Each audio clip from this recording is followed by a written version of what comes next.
Welcome back.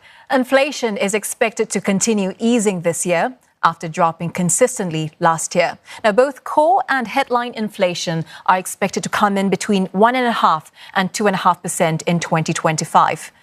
Private transport costs are expected to rise due to high demand for cars, but this could be balanced by lower accommodation costs. Domestically, the strong job market could also mean labour costs easing more slowly. Now, here with me once again are Professor Sumit Agarwal from the NUS Business School and Barnabas from RHB Bank. Professor Sumit, where do you see inflation going this year? It's been slowing.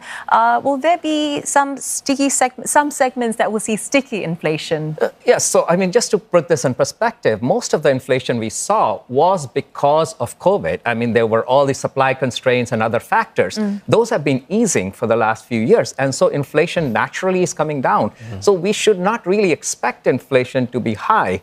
Now, inflation could be high because we see a very robust labor market, which means that could push up wages and essentially cause people to say now actually more money is driving buying goods, and that can push up like demand side inflation versus the inflation we saw in the past, which was supply side.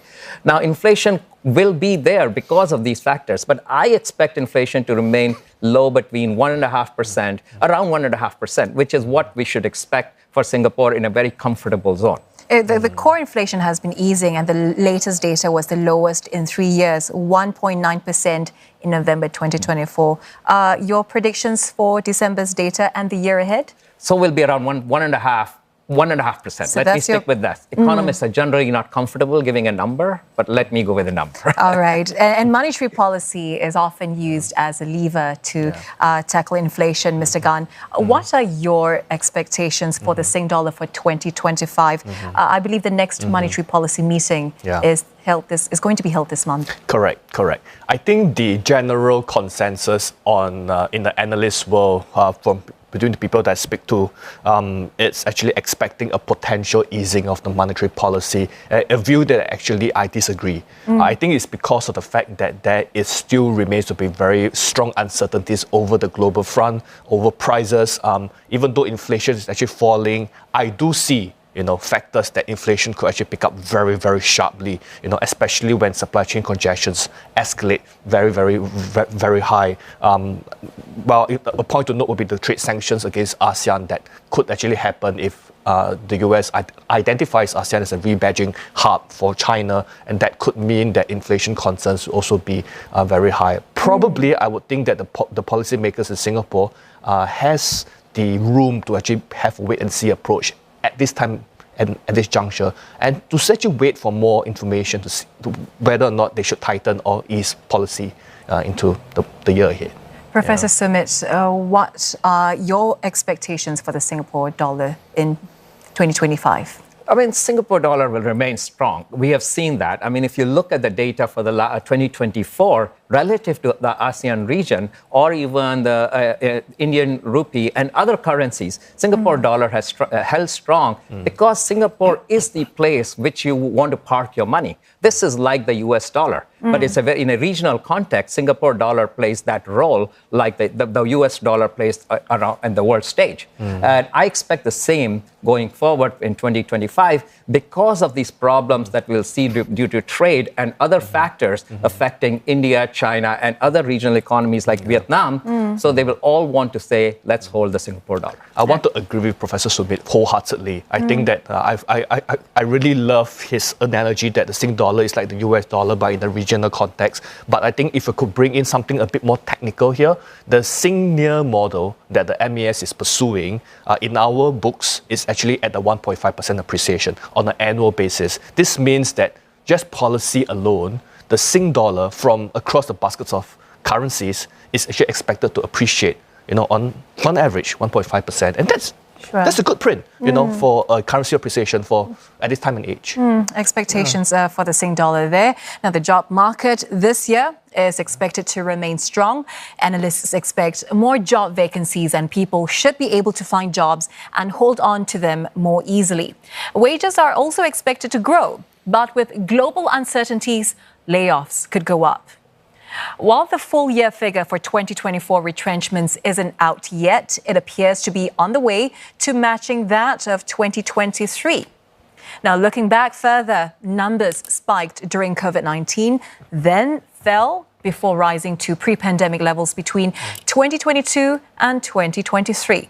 The Manpower Ministry explained that this happened as certain sectors restructured amid tough times.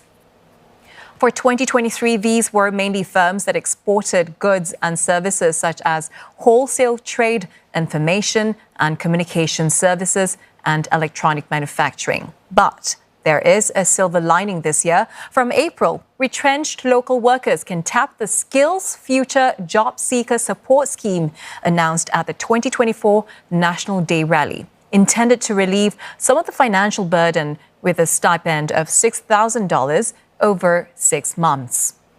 During this period, they must actively search for work, which includes submitting applications, attending career coaching, and upskilling themselves to prepare for their next job. Now, as we've just mentioned there, Mr. Gan, job market is expected to remain strong with more job vacancies. But how confident are you that wages and salaries will go up this year? Will it be better than last year and beat inflation? I think there's a very good chance for wages, nominal wages growth to actually beat inflation for this year, assuming of base case scenarios whereby there is likely going to be, growth and the trade flows and manufacturing flows to actually flow, into ASEAN given the US-China trade tensions. And that could mean that especially the services sectors in Singapore and manufacturing, given that they can actually tap to the growth, ASEAN growth drivers, would mean that wages will go up. And I think the consensus is quite clear that inflation is declining. That basically means, nominal minus inflation, real wages is also up as well. But with global uncertainties, layoffs could go up too. I mean, that's anything can happen. Now, I must say, there is that, what Trump is going to do, what is Trump's going to announce? Is he really going to use military intervention to take over Greenland? Who knows? But I think more importantly as well, we have to stick to our seats and say, look, this is our base case with the uncertainties in the air. Numbers are showing this. I can't really model political uncertainty. I can't really model geopolitical tensions, but at least models and numbers are there to guide me. And probably this is what. Okay, well, a new policy kicking in April is the Skills Future Job Seeker Support Scheme for lower and middle income retrenched workers, as we mentioned earlier. What sectors do you foresee experiencing higher rates of retrenchments this year, Professor Sumit? And how will such a scheme help them? So the scheme will clearly help them. But now which sectors? Clearly F&B sector, where the reason is technology and AI will start playing a bigger role in these industries, which means firms will realize we need efficiency and productivity and lowering our cost. And if technology can lower their cost, they will see we need to retrench workers. And this is where we want Skills Future and upskilling and reskilling of their workers to go and find alternative sources, alternative industries where they can take their skills and actually be hired or employed for a longer time period. And I think there will be other industries. Manufacturing would be another place where in manufacturing there is huge inflow of AI technology, which is actually taking wholesale stock, actually making those production lines completely automated. And I think this is where I will see retrenchments. Mr. Gan, how will such a scheme help the economy? The Job Future Scheme actually is, in fact, one of the cornerstone, I would say, in actually helping to reduce structural unemployment. And Singapore has an unemployment rate to die for. It's 2%. If you look across ASEAN, look across the world, it is not. If it's not one of the lowest, it's the lowest. Unemployment rate, in across the region, probably except Thailand. Yeah, but I think for that matter, that basically suggests, that we are already at full employment. with the growth likely to see 1 to 3%, base case 2 to 3%, wages likely going up, I would say that the labour market will still remain resilient, into 2025. All right, and even though core inflation is coming down, some consumers and businesses may just continue to feel the pinch here. And Singapore's 2025 budget will be delivered on the 18th of February. Looking ahead to that, what measures do you think PM and Finance Minister Lawrence Wong will introduce? Well, before I answer that question, I would like to point out that 2025 is SG 60. It's the 60th birthday. So let's have a flashback on what happened in 2015. That is when Singapore experienced its Jubilee.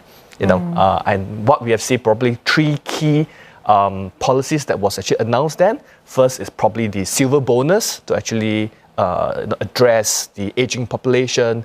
There was also GST vouchers, more GST vouchers, and what everybody may actually be looking for is income tax rebate. And I think probably at this juncture, given that the pertinent issues in the Singapore economy is cost of living, and of course, even though inflation is falling, food prices is still high, is still up there. And I think probably we may be looking at probably more aid to actually help and address aging population, the cost of living, and probably enhancing the social compact of Singapore. And what will this aid come in the form of what, most likely, you think? I would think maybe, the CPF, contributions. It could also be like what happened in the Jubilee, whereby there's going to be a silver bonus, and of course, I think, I don't know, there could also be help for the middle income, whereby the sandwich population, the sandwich generation, so to speak, to help, of course, to improve birth rates in Singapore, probably some help for families with infants. Hopefully, there will be more subsidies for fertility treatments. If for families who do not have children, probably it may encourage people to have kids. Yeah. You may never know, huh? Okay, Professor Sumit, what can we expect from this year's budget? Is it going to be, as a SG60 budget, as Mr. Gan mentioned?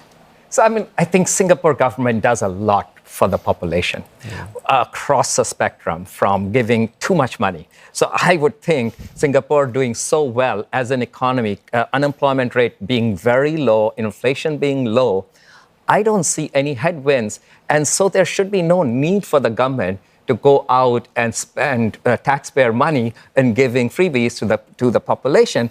I think what we need to think about is for people to kind of go out and do their business, raise consumption, raise the GDP, and let the economy play out as it should. Whereas the government could say, we don't need to spend a lot of our money on things, and let's use it for the future when we need it. All right, we'll definitely be looking out for some of those things in Budget 2025. It is the last one before Singapore's next general election, of course.